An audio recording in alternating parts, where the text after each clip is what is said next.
Hi everyone. So ఈ వీడియోలో మనము డిబగ్గింగ్ అంటే ఏంటిది, సింటాక్స్ ఎర్రర్ అంటే ఏంటి, లాజికల్ ఎర్రర్స్ అంటే ఏంటి, రన్ టైమ్ ఎర్రర్స్ అంటే ఏంటో తెలుసుకుందాము. A programmer can make mistakes while writing a program and hence the program may not execute or may generate wrong output. So programmer తను కోడ్ రాసేటప్పుడు కొన్ని మిస్టేక్ చేస్తాడు. ఈ మిస్టేక్ చేయడం వల్ల తన ప్రోగ్రామ్ జనరేట్ చేసినప్పుడు ఆ కోడ్ అనేది ఎగ్జిక్యూట్ కాదు, ఆర్ ఎర్రర్స్ అనేది చూపించడం జరుగుతుంది, ఆర్ తప్పు అవుట్పుట్ అనేది చూపించడం జరుగుతుంది. The process of identifying and removing such mistakes also known as bugs or errors. So ఏదైతే మనము ఈ కోడ్ ఎగ్జిక్యూట్ చేసినప్పుడు వచ్చే మిస్టేక్స్ని ఐడెంటిఫై చేసేసి అండ్ ఆ మిస్టేక్స్ని రిమూవ్ చేస్తుందో, ఆ బగ్స్ని రిమూవ్ చేస్తుందో, ఆ రిమూవ్ చేసేదాన్ని మనం ప్రోగ్రామింగ్ లాంగ్వేజ్లో డిబగ్గింగ్ అంటారనమాట. So errors occurring in program can be categorized syntax error, logical errors, run time errors.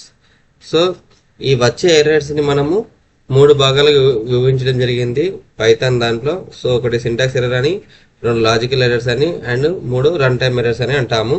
So syntax errors, like other programming languages, Python has its own rule that determine its syntax.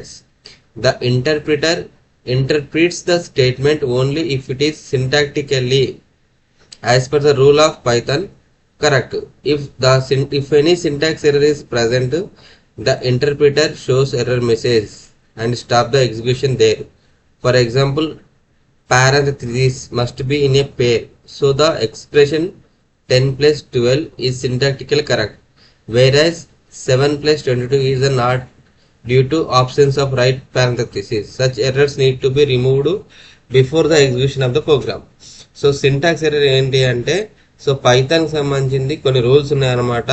So already మనం rules గురించి ఐడెంటిఫైయర్స్లో చెప్పుకున్నాము. Name ఎట్లా ఇవ్వాలి, name ఇచ్చేటప్పుడు మనము capital లెటర్స్లో, small లెటర్స్లో are underscore వాడుకొని name ఇవ్వచ్చు అని, బట్ నెంబర్తో మనం నేమ్ స్టార్ట్ చేయకూడదు అని చెప్పి, తర్వాత మనం ఇచ్చే నేమ్స్లలో మీనింగ్ఫుల్ నేమ్ ఉండేలా చూసుకోవాలని చెప్పి, దాంట్లో స్పేస్కి సంబంధించింది లేకుండా చూసుకోవాలని చెప్పి 2 లెటర్స్ ఇచ్చినప్పుడు ఇట్లా కొన్ని రూల్స్ అని మనం ఇచ్చాం కదా.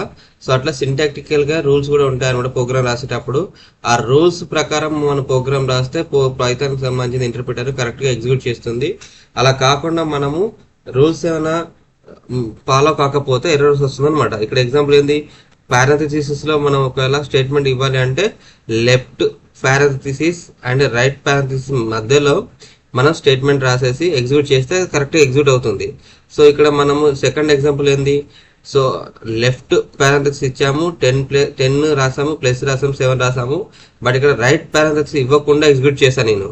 సో రైట్ పారాథిసిస్ ఇవ్వకుండా ఎగ్జిక్యూట్ చేస్తే ఏమవుతుంది, సింటాక్స్ ఎర్రర్ వచ్చింది, ఇన్కంప్లీట్ ఇన్పుట్. ఇక్కడ ఆల్రెడీ మనకు ఒక యారో బటన్ చూపిస్తుంది. సో ఇక్కడ ఒకటి ఏదో మిస్ అయింది, ఆ మిస్ అయింది చూడండి అని చెప్పి చూపిస్తుంది అనమాట. అట్లా మనకు సింటాక్స్ ఎర్రర్ వస్తుంది. సో సింటాక్స్ ఎర్రర్ వచ్చినప్పుడు మళ్ళీ కోడ్ని కరెక్ట్ చెక్ చేసుకొని ఏది మిస్ అయిందో ఆ మిస్ అయిన దాన్ని మనము ఫిల్ చేసేసి రీ ఎగ్జిక్యూట్ చేసామనుకోండి. ఇప్పుడు ఇక్కడ పారాథిసిస్ పెట్టేసి రీ ఎగ్జిక్యూట్ చేస్తే నాకు ఎగ్జిక్యూట్ అయింది అనమాట. ఇది సింటాక్టిక్ ఎర్రర్ అంటాము. So logical errors, so logical errors అంటే ఏంటో చూద్దాము definition.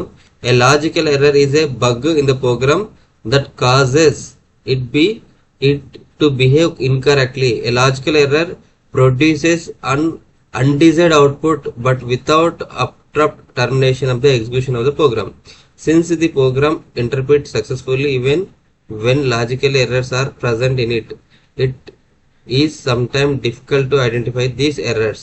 The only evidence to the existence of logical errors is the wrong output. While working backward from the output of the program, one can identify what went wrong. So logical errors అంటే ఏంటిది అంటే, మనం programme రాస్తాము, execute చేస్తాము, execute చేసిన తర్వాత code కూడా execute అవుతుంది అండ్ రిజల్ట్ కూడా వస్తుంది. కానీ ఆ రిజల్ట్ అనేది మనకు రాంగ్ రిజల్ట్ వస్తుంది అనమాట.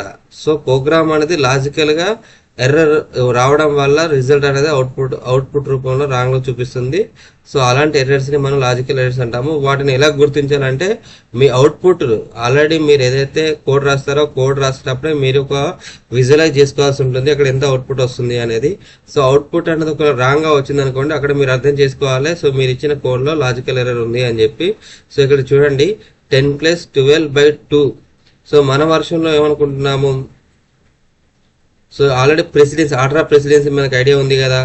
సో ఆర్డర్ ఆఫ్ ప్రెసిడెన్సీ ఏం చేస్తుంది, సో ఇక్కడ ఈ రూల్ ఫాలో అయింది. యాక్చువల్ మీరు అనుకునేది ఏంటిది, 10 + 12 రెండు కూడా అడిషన్ అయిన తర్వాత బై టూతో డివిజన్ చేసేసి వచ్చే రిజల్ట్ రావాలనుకున్నారు. కానీ ఇక్కడ ఏం జరిగింది, ఫస్ట్ 12/2 ఇది 12/2 అనేది ఇది ఎగ్జిక్యూట్ అయింది. ఎందుకు పేరెంట్స్ మనకి ఇక్కడ ప్రెసిడెన్స్ ఆఫ్ ఆర్డర్లో ఏమవుతుంది, సో హయ్యర్ ప్రెసిడెన్స్ అనేది ముందు ఎగ్జిక్యూట్ అవుతుంది. సో దాని ప్రకారము బై అనేది హయ్యర్ ప్రెసిడెన్స్ ఉంటుంది, సో ప్లస్ కంటే ఎక్కువ.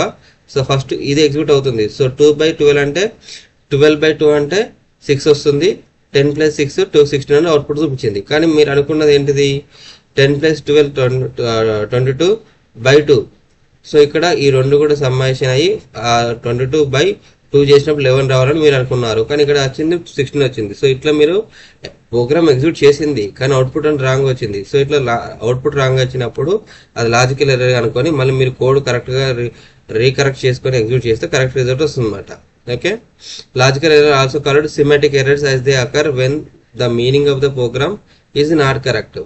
సో లాజికల్ ఎర్రర్స్కి ఇంకో మీనింగ్ అంటే సిమెటిక్ ఎర్రర్స్ అనమాట. Next run time errors. Run time errors అంటే ఏంటిది, a runtime error occur causes abnormal termination of a program while it is executing. Runtime error is when the statement is correct syntactically but the interpreter cannot execute it. Runtime error do not appear until after the program starts running or executing. So run time error ఏంటిదంటే మనం code రాసిన తర్వాత code execution చేసే టైంలో వచ్చే error. So depending on input ప్రకారము అక్కడ execute చేసేటప్పుడు రన్ టైమ్ ఎర్రర్ అనేది జనరేట్ అవుతుంది. సో దానిని మనం రన్ టైమ్ ఎర్రర్స్ అంటాము. అది సింటాక్టికల్ కరెక్ట్గా ఉంటుంది. మనం run time errors is when the statement is correct syntactically but the interpreter cannot execute it. Syntactically correct అయినప్పటికి కూడా పైథాన్ ఇంటర్ప్రిటర్ అనేది దాన్ని ఎగ్జిక్యూట్ చేయదు. Run time error do not appear until after the program start running or executing. So run time error అనేది మనకు అది error ఎప్పుడు చూపిస్తుంది, అది నార్మల్ కోడ్ రాసి ఎగ్జిక్యూట్ చేసి అది కోడ్ రన్ అవుతున్న టైంలో మనకి అక్కడ రిజల్ట్ అనేది రన్ టైమ్ ఎర్రర్ కింద చూపిస్తుంది అనమాట. సో ఇక్కడ ఎగ్జాంపుల్ నెంబర్ 1 = 10.0 అని అసైన్ చేయడం జరిగింది. నెంబర్ 2 అనేది నేను ఇన్పుట్ యూజర్ అడుగుతున్నాను. సో ఇన్పుట్ యూజర్ ఇచ్చినప్పుడు if the user input string or 0 it lead to run time error. So user అనే వ్యక్తి నెంబర్ ఇవ్వకుండా స్ట్రింగ్ వాల్యూ కానీ ఆర్ 0 వాల్యూ కానీ ఇచ్చారనుకోండి, అప్పుడు అది మనకి రన్ టైమ్ ఎర్రర్కి దారితీస్తుంది. సో ఇక్కడ ఎగ్జాంపుల్, సో ఆల్రెడీ 10 ఇచ్చాను. సో 10కి నేను 5 ఇచ్చాను అనుకోండి, ఇది ఎగ్జిక్యూట్ అవుతుంది. So 5 divide by 10/5. సో ఇది 2.0 రిజల్ట్ వచ్చింది. అదే ఇక్కడ 10 కాకుండా సో నేను ఏమి ఇచ్చాను, 0 ఇచ్చాను అనుకోండి. సో నెంబర్ ఎప్పుడు కానీ 0తో డివిజన్ కాదు కదా. సో 0తో డివిజన్ కాకుండా 0 డివిజన్ ఎర్రర్ వచ్చింది. సో 0 డివిజన్ ఎర్రర్ వచ్చేసి ఫ్లోట్ డివిజన్ బై 0 వచ్చింది. అదే మనకి ఒకవేళ 0 కాకుండా స్ట్రింగ్ ఏదైనా ఇచ్చాను అనుకోండి, str అని చెప్పి ఇచ్చారనుకోండి, అప్పుడు వాల్యూ ఎర్రర్ వచ్చింది అనమాట. అంటే సింటాక్టిక్ ఎర్రర్లలో division error, value error, type error. So run time ఎర్రర్లో division error, value error, type error, ఇట్లా మనకి ఎర్రర్స్ అనేది ఎగ్జిక్యూషన్ చేసే టైంలో వస్తుంది అనమాట. ఓకే, సో ఇవి మనకి డిబగ్గింగ్ టైంలో వచ్చే ఎర్రర్స్ అండి. సో ఈ ఎర్రర్స్ రాకుండా మీరు కోడ్ ప్రాపర్గా రాసి మీ యొక్క ప్రోగ్రామ్ అనేది సక్సెస్ఫుల్గా ఎగ్జిక్యూట్ అయ్యేలాగా చూసుకుంటారని నేను ఎక్స్పెక్ట్ చేస్తున్నాను. సో దీనితో మన చాప్టర్కి సంబంధించి క్లాస్ 5 చాప్టర్ అనేది కంప్లీట్ అయిపోతుందండి. సో కేంద్రీయ విద్యాలయానికి సంబంధించిన 5th చాప్టర్ ఇది. సో దీంట్లో సమ్మరీ అంటే చూడండి, సమ్మరీకి సంబంధించింది సమ్మరీ పాయింట్స్ ఏం చెప్పారు. Python is an open source high level interpreter based language that can be used for a multitude of scientific and non-scientific computing process. Comments are non-executable statement in a program.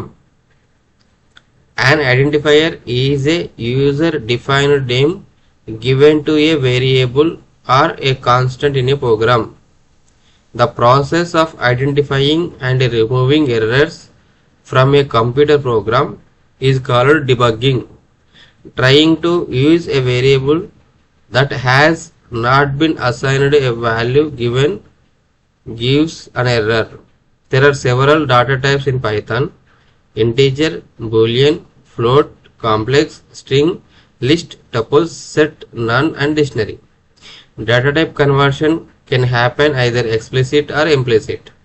Operators are constructs that manipulate the value of operands. Operators may be unary or binary. An expression is a combination of values, variables, and operators. Python has input function for taking user input. Python has print function to output data to a standard output device. So ఇదంతా summary అండి. So వీటి అన్నిటి గురించి కూడా ఇప్పటి వరకు మనం తెలుసుకున్నాము. సో వీటికి సంబంధించింది మనకు ఎక్సర్సైజ్ చేసుకోవడానికి కూడా పైథాన్ సంబంధించింది క్లాస్ 11 చాప్టర్ 5లో మనకు కొన్ని ఎగ్జాంపుల్స్ కూడా ఇవ్వడం జరిగింది. మీరు ఇది చూసాక ఆ క్లాస్ సంబంధించిన టెక్స్ట్ బుక్ ఓపెన్ చేసి దాంట్లో ఉన్న ఎక్సర్సైజ్ కూడా ప్రాక్టీస్ చేస్తారని ఎక్స్పెక్ట్ చేస్తున్నానండి. సో ఈ వీడియోస్ మీకు నచ్చితే లైక్ చేయండి, షేర్ చేయండి, సబ్స్క్రైబ్ చేసుకోండి. Thank you to all.